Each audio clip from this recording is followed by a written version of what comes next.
From music to muscle, Terry Shorter over here, his fitness story is anything but ordinary.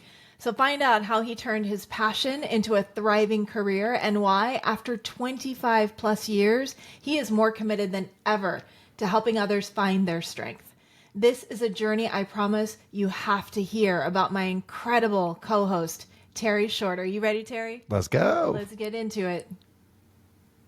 Hey there, welcome to Gerbeck's Appeal. I'm Kimberly Spring-Glick. And I'm Terry Shorter. We're excited to bring you this hot and sweaty podcast. With over 25 years of experience each in the health and fitness industry, we're here to share hilarious, heartwarming stories from our lives and careers. And offer practical nutrition tips, expert exercise advice, and strategies for holistic well-being and a positive mindset. Gerbeck's Appeal is your go-to source for inspiration, motivation, and a few laughs along the way. So tune in and let us help you be the healthiest, happiest version of you. Hey, we're going to dive in to get to know my co-host, Terry Shorter. So Terry, the first thing we want to know is, how did you get into fitness, in the fitness industry? And then specifically, how did you get into group exercise? Oh, that's a great question. So And it deserves a great answer. I'll do my very best. So how I got in the fitness industry originally was because of my wife, Tina, at the time, my girlfriend. We were dating. We just started dating back in 1999, back in the 1900s also. Sometimes I like to party like it's that year. Do you? Yeah. She one day came home and she told me, "Hey, Terry, you've got to try this class that I just got back from. I think you'd really love it because there's martial arts. You get to punch and kick, and the music's a lot of fun. I had the best workout ever. It was kind of athletic as well." And so I thought, as a good boyfriend at the time, I thought, okay, I'll give it a shot. I'll give it a shot. I'll do anything she says, right? Yeah. So I said, okay, next time you go, I'll go with you. And that was the only reason why I would ever consider stepping into something new like that I've never done before. And we took this class and I walked in and I thought, oh my goodness, I looked around, it was packed. There was, 75, 80 people in this studio at a local 24-hour fitness here in Aliso Viejo, California. And this class was packed with primarily females. About 99.9% Sounds about right. were female. So I definitely felt like a fish out of water. But Tina was there, so that made everything better. I felt a little more secure, but I did stand way in the back. So that's where I started, at least. So stood way in the back thinking, okay, I'll just follow along and just have fun because she said it was going to be fun. I'm in, totally. If it's not fun, forget it. That's just how I live. So music started up. I had no idea what I was doing. And but by the end was just drenched with sweat, had the best time ever, smiling from ear to ear. And I was immediately hooked. Usually as an athlete, I grew up as an athlete. I was used to team sports. I played baseball, football, ended up playing soccer as well in college. And that was the kind of workouts that I was accustomed to. However, growing up, my brothers and I have two younger brothers. My brothers and I, we were not allowed to play sports unless we did three things. A, we had to get great grades. We had to get really good grades. B, we had to learn an instrument. Each of us had to play an instrument. And then the last thing was we had to take a dance class. Really? We had to take dance classes. And this is at the age of, 10 years old or 11 years old. So I grew up dancing because I wanted to play sports. So I would, one point I would be in my shoulder pads and my, football uniform. And then the next moment I'm in ballet slippers and a leotard. So yes, I have done the leotard thing. Did wear a leotard. Yeah. I knew it. So yeah, jazz, tap, ballet was what I ended up learning how to do. And reluctantly, very reluctantly, my parents were very progressive now that I look back, hindsight's 2020. But I look back and thought, I'm so glad that they put us through those experiences for several reasons. I think it made me a better student, made me a better athlete. I think just in general, I think it made me a much more well-rounded person in general. But that was my athletic experience going into college, and also, we did martial arts growing up as well. So I was used to group exercise from that vantage From point. a lot of different modalities. Different modalities, but primarily I always thought of myself as an athlete, and I just had to dance, right? Right. Had to do that in order to, make our parents happy. But it's, fast forward back to the group exercise experience, I loved it. I never thought that I would see myself working out in that environment, and work as hard as I did on the football field or on the soccer field or on the baseball diamond.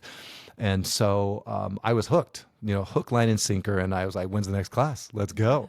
And before you know it, started migrating up to the front of the room before we knew it, right in the front row. And immediately the teacher, by the way, I didn't mention who the teacher was Shalene Johnson. Oh, wow. So the class was called Turbo Kick. Kick. Yes. Yes. So Turbo Kick was the class, and it was How was your first brand class? new. My very first group exercise Okay, class. Just my first class was jazzercise. Okay. Yours was turbo. Kick. Yes, many years later. Yes. That's exactly the point I'm making in my mind. Many years later. No, just playing. So, so it was Shalene Johnson, creator of Turbo Kick, and we showed up on a regular basis, on a consistent basis, because we enjoyed the energy, like you mentioned in your episode, in episode number 3, the camaraderie, the high fives that people were giving, the smiles, the laughter. It was like a party, right? Like a sweat party, and it just felt really good, and it felt right. It felt like that was the place where I was supposed to be. And with no intention of teaching, by the way, at all. I was just enjoying it as a participant, and that was the extent of it. It was your recess. Exactly. Like we talked about in episode 2. Absolutely. There we go. There was the recess for sure. Could not wait to get to class till 4. It was 4:30 every Tuesday and Thursday. I remember 25 years later. Wow. But every Tuesday and Thursday it was recess. And Saturday mornings too. So I was doing like 3 times a week. So I really enjoyed it. And it got to the point where Shalene invited both Tina and I, and she said, "Hey, I'm doing a certification, my very first Turbo Kick certification. I would love if you guys can come." And we're like, "Oh yeah, that sounds cool. That sounds great. Right? Maybe, maybe not, probably not." But Tina was like, "We should go to it." And I was like, "Okay." Good boyfriend. He's a good boy. Okay. So we ended up registering for her very first Turbo Kick certification. No way. And loved it. Loved it. Got my cassette tape to, with the music so I can do all the moves and stuff. Got the choreography notes.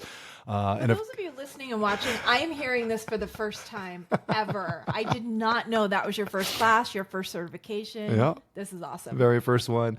So I got the notes, got the cassette tape, the VHS tape. Yes, VHS. Yeah, the VHS tape so I can learn the moves, the instructional tape, Yep. round one. So took the certification, had a great time again, but again, no intention of teaching. That was not in the cards for me. No, was not going to do that. So went home, took all the new materials, kicked them underneath the bed. As one does. Right. Just kicked him underneath the bed, didn't think anything of it until we got the call. So got the telephone call from 24 Hour Fitness. "Hey, heard you're certified in Turbo Kick. Would love if you can come cover a class, sub a class." Oh, yes. And I was like, "Tina, that's going to be awesome. I'll back you. I'll be your participant." 24 hours calling for Right. you. They're calling for you, for you. So Tina was all for it. And I, she goes, "Okay, well, I've got to learn the round 1 choreography. So, I got to listen to the music and pop in the tape."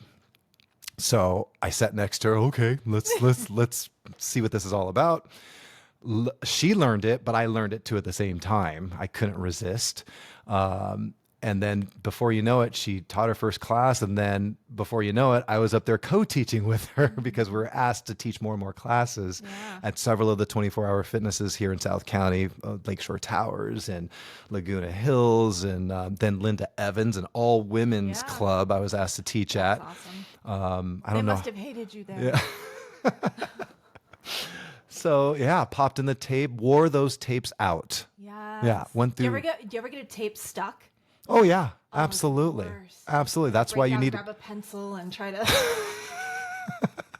So if you don't know what that means, Yeah. breaking out the pencil and fixing the cassette tape, Google it or Yes. YouTube it. So so yeah, taught at several different facilities, had the best time. Had no intention of doing any other classes, but before we knew it, we were asked to do several other classes, and then shortly after that, Shalene had asked if I would be a master trainer for her program for Turbo Kick. Or no, that's not how it started. First, she asked if I would be in one of the videos in her round 3 video, and I was like, I have no idea what I'm teaching this thing like every once in a while. Are you kidding me? And she had that amount of trust in me, I guess, and Amazing. ended up leading that video with 2 other Really? guys. Yeah.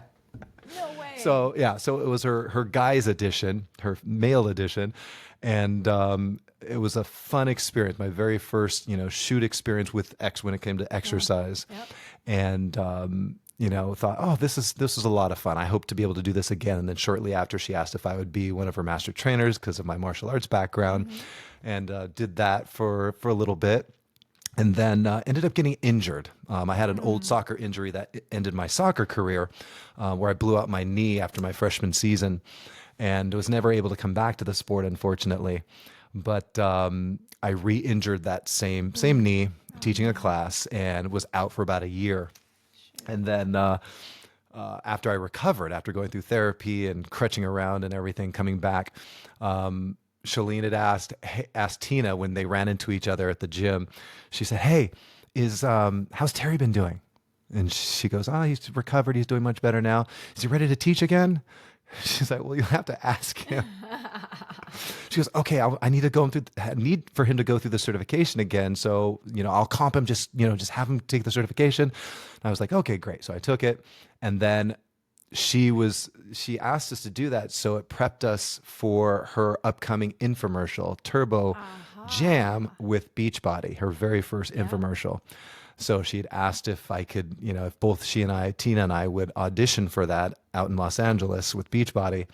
And we ended up getting selected for a few of the video shoots. And that's when I had this idea. I was like, gosh, I've been able to see the progression, see the birth and the growth of, Shalene and her program and where she took it.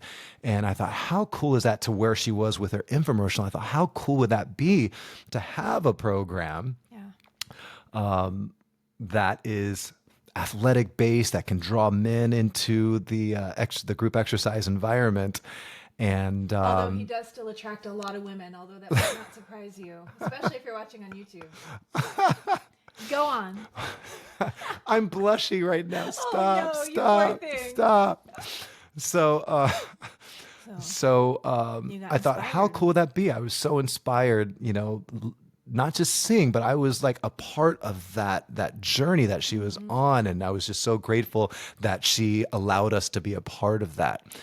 But I just thought, how cool would that be to be able to do something like that? And then I just kind of put it on the back burner, didn't give it much thought after the infomercial shoot, and just went back to banking. We were in the banking industry. You too? Yep. That is great. Yep. So we were on the merchant services side of banking, where we set up businesses, small and mid-sized businesses, with their merchant services solutions. Hated it. Hated it. The economic opportunity was amazing. It was like off the charts and like totally unfair in my opinion, just how ridiculous it is. But one of the things my mentor always said, he always said, success without fulfillment is failure. We had the success financially, but I was not feeling, fulfilled at all. Yeah. It's called merchant services, and we're supposed to be servicing these businesses, but didn't feel like we were. Right? It didn't feel good in our hearts, in our heart of hearts. And but I, continued to do that for a couple of years and put on some extra weight. We're not talking the good kind of weight. We're not talking muscle here. Talk about chub.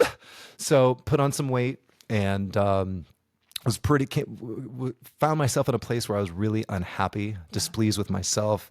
Even I would have to say even depressed, you know, in a sense. How old were you then? This is before, no, this is right after Tani was born. So 2007. So 2007. Okay. So you can do the math on that because we're the same age. You're actually older. 2 days, people. 2 days. So, But I am your elder. yes, you And most there's something to certainly be are. said for that. Yeah. So, gosh, 2006, 2007. So that's, 18 years ago. Wow. So 18 years ago.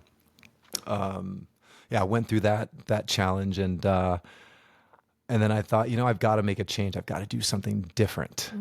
And through that experience, I love to do rebounding. I had a trampoline in my office, in my home office, and I also, above my desk, I had my dream board. And our family, my wife Tina and daughter Tani and I, we would have our family activity at the top of every single year, kind of our New Year's resolution, and we would do dream boarding. And we would cut out, if you don't know what dream boarding is, we would cut out images from magazines that would represent, the places we would want to visit, the things we'd want to do, the people we want to become. We cut out phrases, words and phrases that resonate with us. And we also call it a vision board. Vision board, Yep. right? Yep. So, we paste those onto this vision board or this what like would you dream call it? board. Cardboard, yeah. Dream board, vision board, Cool. and there was several different images that I had, but one in particular was a torso shot that I took out of like Men's Health. It was a torso shot of a guy, and he had really nice biceps, abs, nice chiseled chest, and I took his head off and put my picture there, and I put the word ripped right across that image, and I thought, I want to get back in shape. I want to be like in college shape, like my fighting shape. So I want to get ripped. That's going to be, my focus. So I was jumping up and down on my rebounder, on my trampoline, and listening to music to get into state. And as I was looking at my dream board, listening to music, getting into state, all of a sudden, as I'm jumping up and down, and to this day, as I'm describing this, I can feel goosebumps running down my arms and down my shoulders and back. Immediately, as I'm jumping up and down, resistance came flying off the poster board.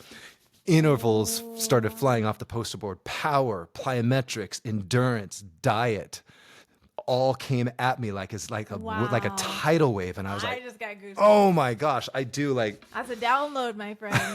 Right? I love it. Right? And I immediately jumped off because I was just shocked at what was happening. It was like I was watching a film, like I was in the film and it was just coming at me at 3D. And I jumped off the trampoline immediately and I told Tina, I said, Tina, I know exactly what I'm supposed to do. I know exactly what I'm supposed to do. And I wrote it down real fast so I wouldn't forget in one of my 15 journals like you have. Yep. We like our journals, just none of them fully completed. Right. And so, this vision came right off the board, like literally. And I didn't know how it was going to happen or when it was going to happen, but I knew that it had to happen, very much like your dream about doing a podcast. Right? Absolutely. You just felt not just compelled, you felt pulled in and completely drawn in. Yep. So, fast forward, through that process, did the research and development of this RIPT program, what it was going to look like, took it to the marketplace and trained trainers to believe in the plan, believe in the system, and had a milestone in mind that I was inspired by through Shalene. She, certified 500 instructors in her first year. And I was like, wow, that would be amazing if we could find 500 people that would even be remotely interested in something like this. Yeah. And with the help of an amazing team of trainers, master trainers and other instructors, when the dust settled and the smoke cleared after the very first calendar year, we were just shy of 1,000 instructors that certified through the program. So, yeah. Amazing. It's amazing, but I don't share that to impress you or, or anything like that, but to impress upon you that I am a true believer that when you are given a dream, a vision, a whatever you want to call it, a gift. I called it a gift. You have to act on it and not wait too long at all, even though you may not be sure how it's going to work or who's going to help you make it work or any of that. Yep. When your why is strong enough, the how to becomes very easy. Yeah. And so the why was very strong. I needed to do something different. Otherwise depression was just going to take over, and that's not me. Right. It's not the kind of person I am. I, like to consider myself as being happy-go-lucky, as positive as I can be. Yeah. You are one of the most positive people I know. Likewise. So does that answer your question? What was the question again? No, I so love hearing that, because as long as I've known you, which is many, many years, I've never heard that story. So that makes me so happy to hear your origin story, to see how you kind of came into the industry and then got into teaching and then developed your own brand. I mean, to have it come not only to you, but then through you, because often we'll get ideas that will come to us. Right. But And they just rebound, bang. right? I mean, so often we get an idea, and before it even has a chance to become reality, Right. we choke it to death with our fear, with our doubt, Yeah. and the Or fact lack of that confidence. for sure. Yeah. And the fact that you were willing to take the leap of faith on yourself and your dream, and wow, and look where Ripped is now with Ripped Fit Factory and everything. And so that's an amazing story. I really appreciate you sharing Thank it. you. I'm inspired. It's all And because I was already inspired by you. It's all because I said, okay. Okay. You just got to say yes. It all- Don't be afraid to so, say yes. Moral of the story. When told to go enter in and join into a group exercise experience, you are supposed to say, Okay. exactly. So now we know. Okay, so we know how you got into fitness, how you started actually teaching. Sure. Why do you still teach today? I teach today because I feel that it's still my calling to give, the gift that I've been given. And the gift that I've been given, I think is I hope that people see it as being the energy, the positive energy, because it could literally, just that spark of energy, even if it's just an hour or a half an hour for that matter, you don't know what people are going through. Yeah. And that spark of positivity, that spark of energy that you can pass on to someone else could change the trajectory, not just of that moment or even that day, but like the entire week or the entire month or their entire life. It could be something you said, the way that you looked at them, the way that you moved and gestured or something that could have an impact on somebody. Just the fact that you saw them. Yeah, absolutely. Absolutely. And so, being a Marvel fan, I'm a huge Marvel fan. Ditto. Right? Spider-Man specifically, with great power comes great responsibility. So I love the ability to share that power, with other people. That is, I feel like, my responsibility, Yeah. because there's a lot of light in the world, but there can be more. Agreed.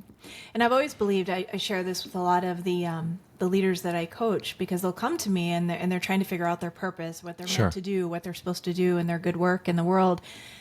And so we'll talk through it. And if you have a calling on your heart, so for you, you saw Ripped literally come to life, and you just knew what you were supposed to do.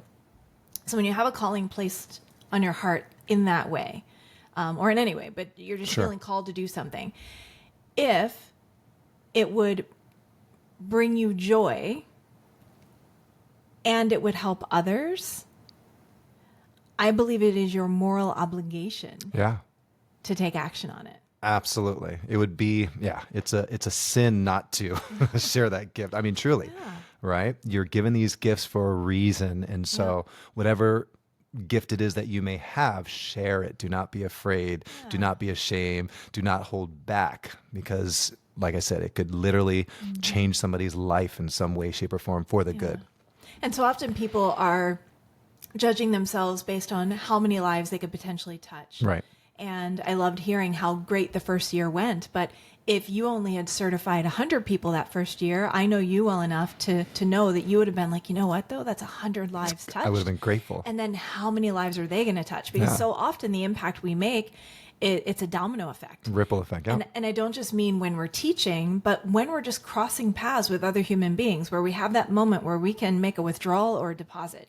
We can be a positive impact on their lives or a negative or neutral. Sure. And if we choose to be a positive impact, and we get to do it through our teaching, but when we can do that, not only, to your point, can we change them for the moment, for the day, or for their life, but then they could then pass that on to other people. Absolutely. It's literally immeasurable. Yeah. And it's so cool. It is. I love that we have you on this earth doing this. So Same. we've had lots of conversations about the fact that our bodies are, and the life experience that we have, it's more than the physical. We are more than just these bodies. And so it's great that we're in the health and fitness industry and we get to move for a living and help other people move for a living. But we've had lots of conversations about what it means to kind of expand, not pivot away from, right, but to include. expand, exactly, from fitness to wellness, holistic well-being, which includes physical fitness. Sure. So what did that journey look like for you? How did you kind of expand from physical fitness to holistic well-being? I think for me, it's a more recent experience. When I say recent, I'd say within the last 8 years, about 8 years ago, being a part of the Lifetime team as a Lifetime team member, as an instructor at Lifetime, I was never interested in participating in yoga. And here's why. I always, in my mind, I always thought yoga was for someone who just wanted to chill. That's all we do in there. Just chill, sit and meditate. Yeah. And I've always been someone who has to move. That's just part of my nature. My daughter Tani calls me a shark. So sharks constantly, even though I'm scared of them, I know, how she calls me a ironic. shark, right? Isn't that crazy? She calls me a shark because they constantly have to be moving. They're on the prowl. They are, they're predators. And so, not that I'm a predator, but that sounded scary. And we just learned something new today. We will never forget. But so I thought yoga is it's just too chill. Let's just be honest. It's way too chill for me. Until you went in. Until I went in and your ass. tried it. Well, yeah, absolutely. And my very first class was with Julie Ryanfort. Oh, yeah. Yeah. Of course. I love So Julie's class. I love Julie too. So at first, when I first walked in, I was like, okay, what's this? What's about to happen? The lights were dim, right? People had their mats. People were in Shavasana laying there. Yeah. Some people were sitting, seated upright. Everyone had different poses, child poses over here. Everyone's doing different stuff. And so I'm like, okay, so there's variety. That's good. I like variety. And then after she, kind of created that space, that sacred space, then it was on and it was nonstop. It was very athletic. I felt, I felt super empowered. I felt athletic. Did I say athletic already? Because I felt athletic. I said it again because the style of yoga that she was teaching was vinyasa. Yep. Vinyasa Which flow. we both teach today. And I was hook, line, and sinker, because I was challenged too as well. Not from lifting weights or anything like that, pushing and pulling. It was just trying to hold up my own body weight, trying to get these ham hocks up in the air, right? So my entire paradigm shifted from thinking one thing and experiencing something completely different. And I realized, what I'm missing? I realized I am missing balance. I am missing, when I say balance, I'm not talking about, your ability to stand on one foot and hold a posture. Which is a lovely thing. It absolutely is. But I was talking about balance in not just my practice either as an instructor, because I love different modalities, but in life. That taught me a moment to get centered, to really go within right from the get-go, which I loved. Yeah. And then get grounded and get primed so you can take off. I felt like a rocket ship, right? I felt like I was just fueled with like the most amazing fuel that it took me forever, probably about 2 hours after the class to come down finally from that high. Wow. So it was a It's different different experience. when you move from that place. Yeah. It's kind of like we talked about this once before, shifting from autopilot where you're going through the motions to manual mode. Right. You know, in yoga, it's built into the structure that you take a moment to make the shift. An get into intentional, manual very mode, intentional mode. and then you move from there. Absolutely. And that's what, sets that modality apart from any other group exercise experience that you'll ever have, Yeah. in my humble opinion, or that I've ever had so far. So that was a gift. And so that was my very first lesson, that I need to expand not just my repertoire, but I need to expand my thinking and be a lot more open and a lot more accepting of what is possible out there and what can help me grow, maybe even just a little bit more, Yeah. perhaps. That's amazing. Yeah. I love that journey. Me too. And so now, Still of on course, I know, right? Yeah. Still on it. It continues. And of course, I know you take yoga, you teach yoga, so Yeah. it's definitely an integral part of Absolutely. what you do now. That's Absolutely. And able to take some of the elements now that I've learned as a practitioner into Ripped as well. Nice. I love that. And I'm not talking about just the movements or the asanas, the postures. I'm talking about mindset and in being intentional, Yeah. with how you're moving your body, that I was not very, not as aware of as I feel like I am now.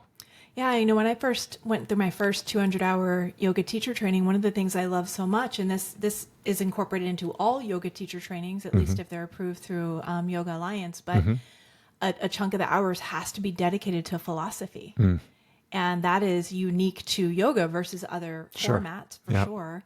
And it's what really kind of sparked a deeper journey for me. And I ended up going beyond yoga philosophy and getting into, positive psychology and wisdom traditions, spirituality, and, beyond just yoga. Right. But it was really, yoga was the impetus for me to really dive into those additional teachings. And just like you, bringing them into our teaching of everything that we do is a powerful gift that I think that you're giving. So I think that's incredible. Thank you. I think so. I think Yeah. so. And I would encourage, if there's any, instructors out there that teach. Instructors, where are you at? Yeah, where are you? I would highly recommend and suggest that you bring this into your, into your toolkit, because it's so much more than just a tool. Yeah. It's just a gateway to, just the most expansive and most eye-opening, experience that I think you can have in this industry.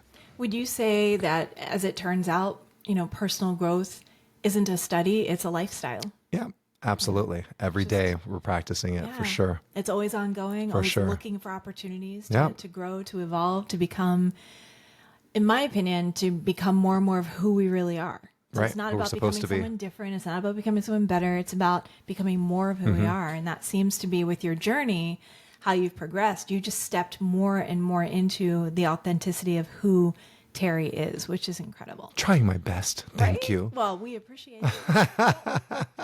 So, how would you describe, in the current day, like, living your best life? Like, what does it mean to you to be living your best life? For me, living my best life, one of the things my dad always said, make sure that when you leave this planet, you leave it better than you came into it, somehow, some way, right? Yeah. And so it kind of goes back to what we were talking about earlier. Whose life can I touch today? Whose life can I impact? Even if it's just with a simple smile. Yeah. A smile, that simple, like, some people think that it may not have any meaning behind it or any impact, but if you can smile at somebody, just as simple as that, just walking out on the street, if they don't smile back, by the way, that's their problem, Yeah. right? But just by smiling at them, it shows acknowledgement, And it my costs you fellow nothing. human. It costs you zero, Yeah. just a moment, right? just by gestures like that, as simple as that, or you can make it as complex as you possibly like if you have the time, the energy, and the passion. If you can do that, that's leaving the world in a better place than you came into it, for sure. I would say that's it. Yeah. It's as simple. Some people might think, well, is that really that simple? Yeah. What's simple to do is simple not to do, though. That's true. And so I think that if we can live in simplicity, if we can live just the basics, fundamentals, just be nice to people. Yeah.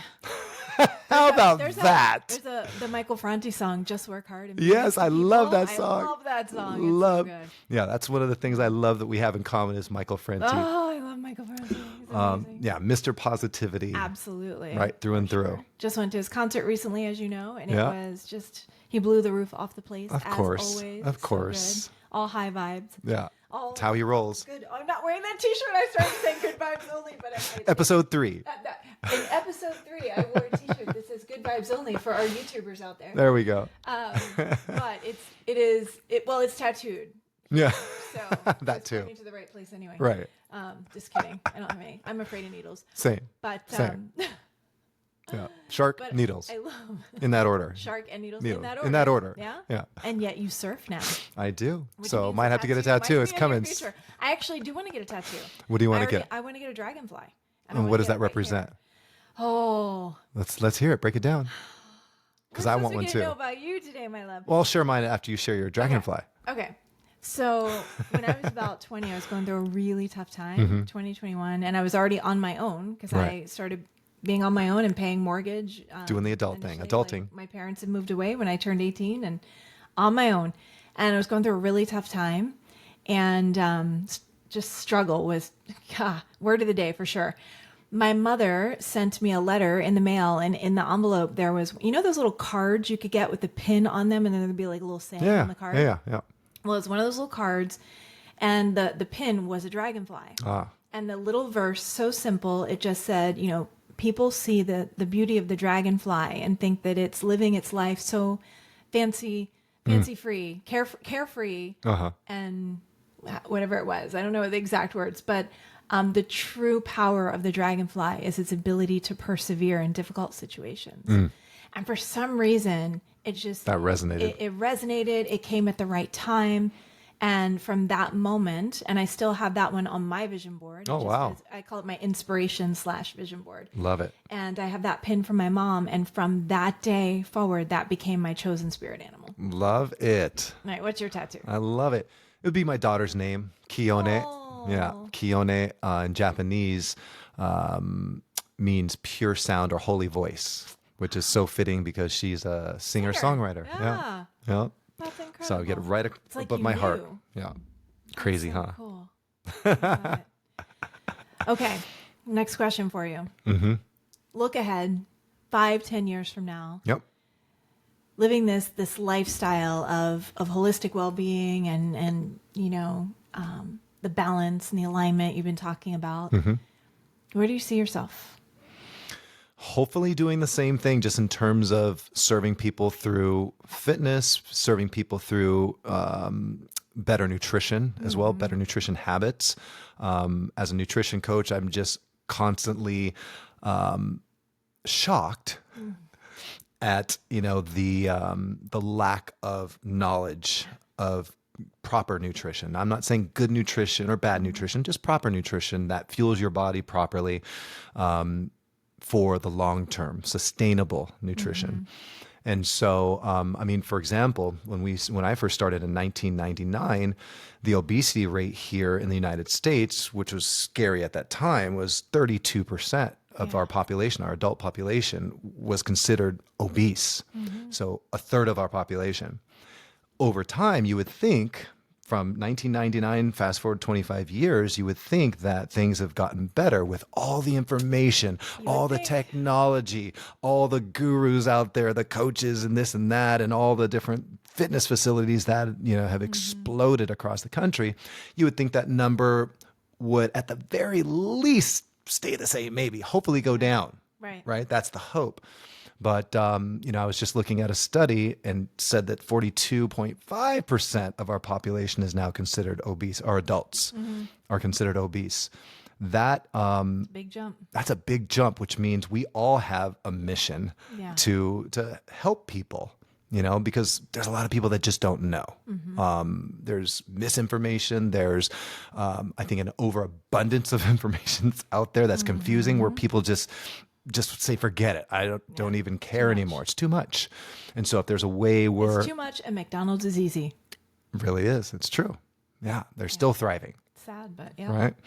So, that's part of the mission, to let's see if we can get that number down somehow, some way, no matter what it takes, however it takes. So I want to be able to have that ability to touch people's lives, if it's one person at a time. Again, like you said, that ripple effect, they can share it with other people. And that's, I think that's the magic of what we do, and the blessing, that we have, so that we can share. So that's it. Pretty simple, straightforward. Well, simple but powerful. A lot of work to do. That's okay. That's okay. We're not afraid of hard work. No, we are not. We can do hard things. Absolutely. We got this. Absolutely. And, I always, when there's people that are so concerned about, it's, the marketplace is just oversaturated with, with coaches and trainers and this and that, wellness people, wellness experts and stuff.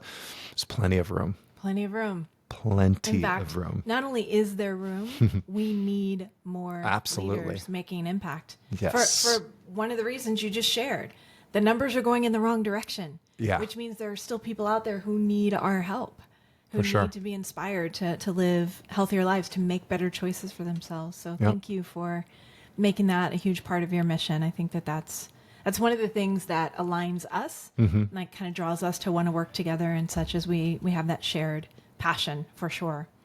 Yes, we do. Okay, my friend, are you ready? Ready for what? Are you sitting down? I am seated. Everybody listening, watching on YouTube, are you sitting down? Because in episode 3, Mr. Terry Shorter interviewed me. We'll get to know you of time.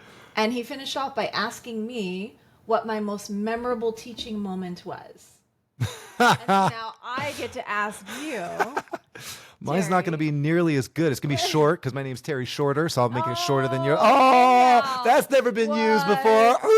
Yeah, he's been saving that one since we started. Got to today. say the I best can for tell. last. Let's go.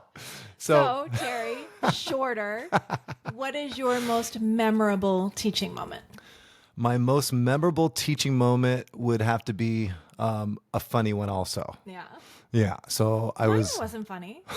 yours is hilarious. If you didn't hear it, go back to episode 3. Please listen to her story, especially if you're listening from the UK. Please listen. Oh, I'm embarrassed already. No, don't listen. Don't do it. So for me, I was asked to sub. Actually, I was subbing a dance class here locally at a Bodies in Motion in Irvine, right here in Irvine. Okay. And it was my friend Jules Arney, who's Oh, like a Jules. legend in our Yeah, industry. of course. She asked if I would cover her class because she taught right before I taught a kickboxing class. So I thought, okay, I'll cover her dance class. I'd be happy to, Yeah, right? double whammy, we're right, there, double right? whammy. I'm there, boom, back to back.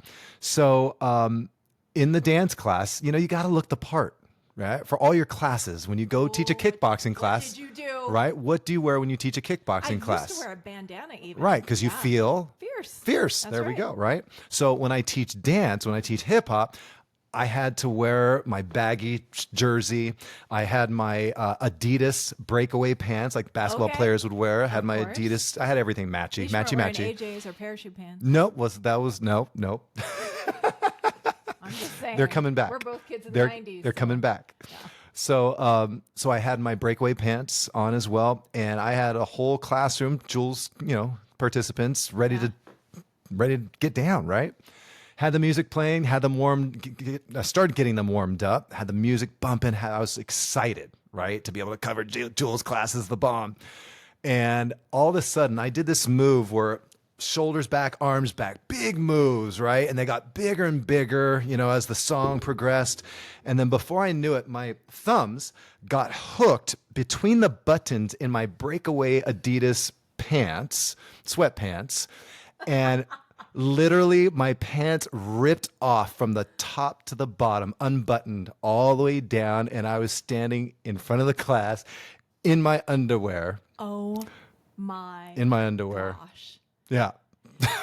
said you wore breakaway or tearaway pants, Yeah. my first thought was, I wonder if that has something to do with the moment. It had everything to do with the moment. Oh, my And friend. yeah, so thank goodness that was before social media, because that would have went viral if someone had that man, on you video. know it. It was a Magic Mike You moment. should probably recreate it so that we could go viral and then like, hashtag Group X appeal. Right? Yeah. Just saying. Yeah. So the warm up was hot. No Just playing. doubt. Oh my gosh. That is absolutely. I've never So that was heard it. that story. That is Kept it short. hysterical. I can only imagine. And of course, it was a room full of women. Yeah, there's not a dude. course. There's not a dude in the room. Of course. No. Yeah. No. That's yeah. incredible. Good times. Now, how did you recover? You know what? Did you take the time to put it back on and like snap them back up? No, Or did you just teach a class in your underwear? No, I reached down and I snapped the top two buttons and try to keep it cool while everyone's just in shock. Everyone's just in shock. They probably thought it was part of the choreography, but it wasn't. Well, this for anyone who's not sure why sometimes we create something called a holding pattern. It is either because we're trying to get you comfortable with the movement, A. B, we're trying to figure out or remember What's what's next? next. C, there's some kind of technology issue, Something microphone, happens. stereo, or whatever. Pants fall off. Or now D, wardrobe malfunction has now been added to that list. Yes, they are true. They are true breakaway pants. They literally flew off. They flew off. Well, I don't think That they was flew awesome. off. I think that you ripped them off, my dear. I was- like, not intentionally, but they didn't just fly off. You hooked them and bam. Yeah. That is awesome. Yeah. Now, after that, did you continue to do arm circles? No, we were done with that was those. it, We were done. done with those. One and done. Yeah. I love it. Yeah, I keep them under wraps, under control. Much better control awesome. nowadays. So I'm just gonna plant the seed for you just to consider. Like you could choose the underwear this time, you know? Group X Appeal underwear boxers. That would be awesome. Seriously, Yeah, we- GXA. You know, you teach a dance class. We do some arm circles. I'm in the back with a camera. I'll put it in cinematic mode. It'll be the best Group X Appeal promo Oh ever. my gosh. I'm just We saying, can think about it. reenact it. Sure. Just let's go don't for say it. no right away. So if Sleep you're on it. listening to it, let us know if we need to reenact that one and if you'd share it. So Yes, please. Yes, please. I think oh that my we should take a vote on goodness. that. Yeah, most embarrassing moment ever. So yeah. So in the comments, if you would like Terry to reenact his most memorable teaching moment and for Kimberly to film it to share with the Group X Appeal listeners, then let us know. Terry, my B fam, my brother from another mother, thank you so much Thank you. for sharing your story, how you moved into this industry and became a leader in this industry and are now one of the most iconic leaders this industry has ever known. You're sweet. And not only because you're so incredibly talented in such a multifaceted way, but because you lead with such heart. Like, it is so clear, whether it's when you're teaching or you're talking to people before and after class, or you're just out in the world, we're going for a hike, whatever it is. It's not just the positive attitude, it's the fact that you live your life heart first. Thank you. And I thank you. Doing my I mean, best. the world's a better place because you're in it, my friend. Likewise. That is a fact. So, Thank you. with that, we're going to bring this episode number 4, to a close. Just want to say thank you so much for tuning in to Group X Appeal. We have so much more coming your way, so don't forget to subscribe and to share. There's no doubt in my mind that you have people in your world who can benefit and be inspired by Terry's story. So it is time to share this episode with anyone who might fit into that category. And just stay tuned because there's more to come. And for now, we just want to say, Make it a great day. Why? because it's a great day to have. Yes, it is. Thank you. Awesome job. Much love. Take care.